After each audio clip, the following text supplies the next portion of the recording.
Moin aus dem Wunderland. Heute dreht sich alles ums Car-System. Wir werden euch die schönsten Ecken und Autos zeigen. Und zum Abschluss der Folge gucken wir uns noch so ein paar Aussichten an, was in den neuen Abschnitten bald zu sehen ist.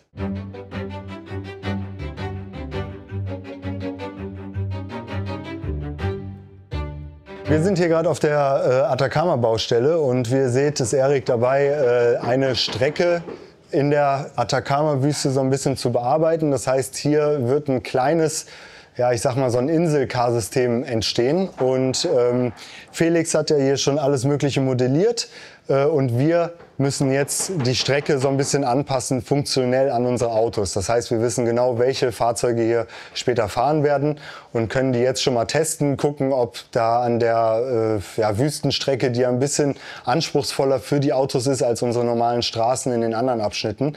Da gucken wir jetzt, ob die Autos da gut drüber kommen, ob die entgleisen, müssen gegebenenfalls noch mal ein bisschen nachschleifen oder wie man hier gerade sieht, an einer Ecke, wo die gar nicht rumkommen, so ein bisschen noch mal was wegklopfen.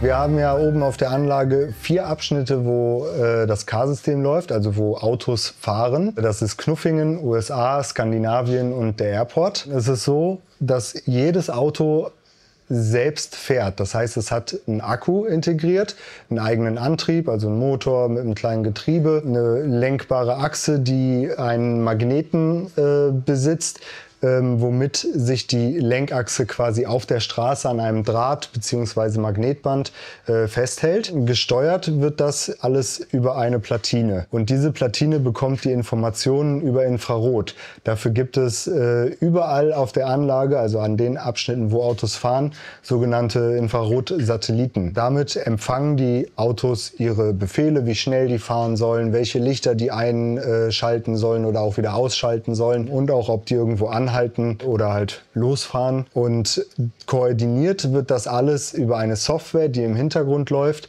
die vom Leitstand überwacht und auch teilweise manuell gesteuert wird. Fangen wir mal mit Knuffingen an, unser ältester Abschnitt. Auch gleichzeitig das größte Car-System bei uns, also da fahren die meisten Autos, größter Schattenbahnhof, also in vielen Hinsichten Superlative. Da haben wir ja einige Feuerwehreinsätze, unter anderem den Wohnhausbrand. Mit Abstand auch der größte Einsatz. Da werden nämlich alle Feuerwehren oder Feuerwehrfahrzeuge hinzugerufen. Das baut sich so langsam auf. Es kommen aus allen Ecken der Anlage immer mehr Fahrzeuge dazu. Das simuliert halt, dass teilweise quasi Wachen aus anderen Dörfern oder so hinzugezogen werden, weil dieses Wohnhaus einfach abfackelt und ein Riesenbrand entstanden ist. Das ist einfach ein Lichterspektakel, wenn da halt an die 50 Feuerwehrautos auf einer so einer Kreuzung stehen, gerade wenn es dann dunkel wird und alle ihr Blaulicht anhaben. Und auch bei den Feuerwehren sind wir natürlich dabei, das immer auch mal aktuell zu halten. Das heißt, alte Fahrzeuge zu ersetzen. Und da wir da auf dem neuesten Stand bleiben wollen, haben wir vor einiger Zeit auch einen elektrischen Löschzug dazu bekommen, also 2 Elektro-HLFs von Rosenbauer, und die sind vor allem auch beleuchtungstechnisch nochmal herausragend. Also wenn man sich die anguckt, die sehen natürlich super modern aus, haben ganz andere Arten von Blaulicht verbaut, also die haben so Seitenleisten, die mit blinken. In Knuffingen haben wir gleichzeitig auch unser kleinstes Auto fahren, und zwar ist das der untote Benz. Daran kann man einfach einmal so ein bisschen sehen, was technisch für Möglichkeiten für uns im Wunderland bestehen. Das heißt, man kann natürlich fahrende Autos immer kleiner bauen, aber wir sind durch unseren Dauerbetrieb bei so ein paar Sachen limitiert. Das heißt, dieses Fahrzeug, da passen gerade so noch die Akkus rein, der Motor mit Antrieb, die Platine, also alles super eng und gedrungen ins Auto reingequetscht, sodass das gerade noch fahren kann. Dann ist in Knuffingen natürlich ein ganz besonderes Auto, und zwar der Coca-Cola Weihnachtstruck. Das ist noch gar nicht so lange her, dass ich den gebaut habe, und der ist natürlich auch wieder mit einer Superlative bestückt, und zwar hat er die meisten LEDs auf der Anlage. Da haben wir hier auch noch mal ein eigenes Video, falls ihr euch das angucken wollt. Ein weiteres sehr schönes, spannendes Auto, wie ich finde, was in Knuffingen fährt, ist unser gläserner Truck. Das ist nämlich erstmal ein normaler LKW, also ein Sattelschlepper, der aber hinten auf der Ladefläche quasi gläserne Wände hat, sodass die Besuchenden da reingucken können und sehen können, wie die ganze Technik funktioniert. Also da sieht man die Verkabelung, da sieht man die Platine, den Akku, man sieht die Deichsel, wo quasi der Motor verbaut ist. Und weil man reingucken kann, haben wir natürlich gedacht, ja, dann machen wir es auch ein bisschen hübsch. Das heißt, da drin sind auch ein paar Figuren. 4 Leute, quasi wir 4 aus dem K-System.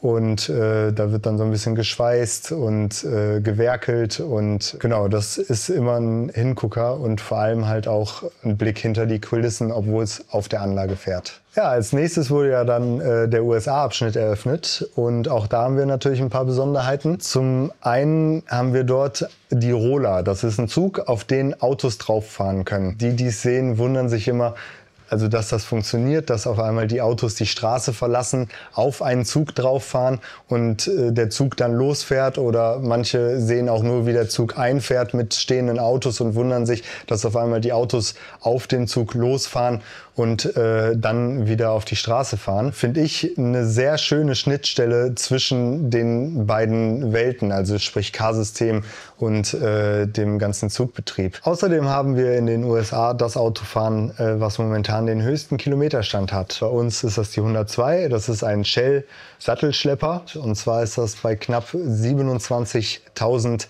echten Kilometern, also mehr als einmal um die halbe Welt. Natürlich nicht mit einem Motor, der hat ungefähr einmal im Jahr, kriegt er einen Motorwechsel, Verschleißteile werden ausgetauscht, aber es ist tatsächlich immer noch dieses Auto, was es seit der ersten Stunde, also seit der Eröffnung dieses Bauabschnitts gibt. Ja, dann haben wir in den USA auch noch unser längstes Fahrzeug, das ist die 94, ein Road Train, und der fährt natürlich auch gerne auf dem Highway, wo auch noch so ein kleiner Verkehrsunfall eingebaut wird. Das heißt, dieses Auto, dem platzten Reifen, er verliert die Kontrolle über das Fahrzeug, also der Fahrer, und gerät auf die Gegenspur, und dann kommt Feuerwehr und Einsatzkräfte, Polizei, sperren die Autobahn, es entsteht Stau, das Auto wird repariert, bis es dann wieder die Runde macht und weiterfahren kann. Dann haben wir in den USA noch ein sehr schönes, wie ich finde, Auto, und zwar ist das da ein Regenbogentruck. Das ist gleichzeitig auch eins der ersten Fahrzeuge gewesen, die ich gebaut habe. Da habe ich mich kreativ noch richtig ausgetobt.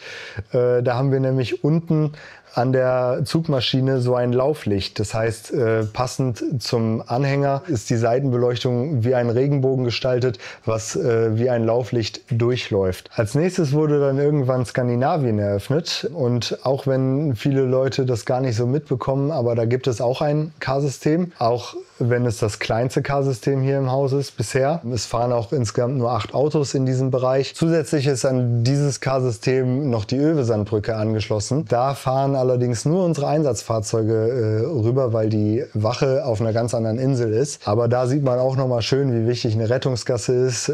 Da fahren nämlich die RTWs einen richtig langen Weg und müssen sich durch die Autos und die LKWs durchschlängeln. Der neueste K-System-Abschnitt ist ja dann unser Airport, also Knuffingen Flughafen. Da ist es so, dass wir da quasi am nächsten an der Realität bleiben mussten oder wollten auch, weil auf dem Flughafen fahren halt sehr spezielle Fahrzeuge, da kann nicht einfach irgendwas langfahren, keine LKWs mit irgendwelchen Fantasieaufdrucken oder so, sondern wirklich die Flughafenfahrzeuge, wie sie am Airport fahren. Gleichzeitig ist es aber auch von der Programmierung das komplizierteste System. Das heißt, es ist alles sehr detailgetreu programmiert, dass wenn ein Flugzeug ankommt, dass dann in der richtigen Reihenfolge die verschiedenen Autos ankommen, also Caterer, Enteiser, Innenreiniger, WC-Reiniger, Fahrzeuge. Also die kommen alle nach und nach in der richtigen Reihenfolge an und handeln so ein stehendes Flugzeug ab, bis das Flugzeug dann wieder raus kann. Aber wie man schon hört, ist am Airport natürlich auch das Augenmerk auf die Flugzeuge gerichtet, sodass die Autos dort quasi ein Detail sind, um das Gesamtbild zu vervollständigen. Ja, wie versprochen haben wir jetzt noch so ein paar Ausblicke, was in Zukunft im K-System passieren wird. Hier Atacama wird ja im Haus gebaut, haben wir ja gerade schon mal kurz reingeschaut. Dann haben wir natürlich noch den Regenwald und da haben wir ein paar Szenen, wie Axel am Werk war mit der Matschstrecke. Außerdem haben wir ja noch die Fähre, die da über den Fluss führt. Und da können wir jetzt noch mal reingucken. Ja, das Besondere an dieser Strecke ist, dass wir wirklich versucht haben, richtig Matsch darzustellen. Und das bedeutet, das Fahrzeug oder die Fahrzeuge sollen sich hier richtig durchkämpfen. Und das haben wir vorher noch nie gebaut. Bei uns waren es immer glatte, ebene Straßen, vielleicht mal eine Steigung oder es ging mal ein bisschen bergab. Aber so etwas, was wir hier haben, haben wir vorher nie gebaut. Für unsere Amazonas-Strecke, da hat Peter wirklich ganze Arbeit geleistet. Das ist hier wirklich ein Up and Down, richtig schön wild, könnte man sagen. Wir sind ja hier auch ganz dicht am Regenwald dran, teilweise ja schon drin. Das heißt, hier wollten wir wirklich eine Strecke darstellen, die für die Gäste wirklich so ein bisschen dieses, ja, ich fahre mit einem Fahrzeug durch den Regenwald Fieber auslösen soll. Besonderen Fokus legen wir hierbei auch auf die Brücken.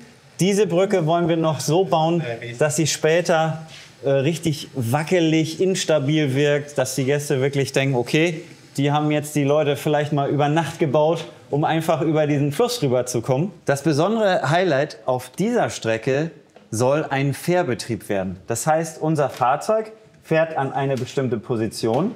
Eine Fähre wartet dann schon auf das Fahrzeug. Das Fahrzeug kann dann auf die Fähre fahren, so wie hier unser Beispiel, und dann mit auf der Fähre auf die andere Flussseite gelangen und von dort wieder auf die ganz normale Amazonas-Strecke fahren.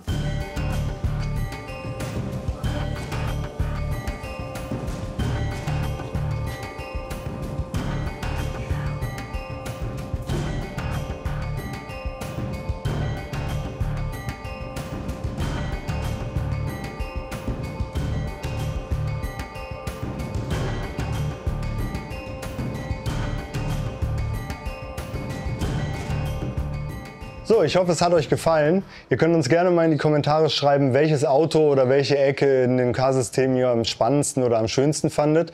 Außerdem würde uns natürlich interessieren, ob ihr noch Ideen habt, was man noch so fahren lassen kann. Schreibt es, wie gesagt, gerne in die Kommentare. Ja, und ansonsten wünsche ich euch noch einen schönen Tag und bis zum nächsten Mal.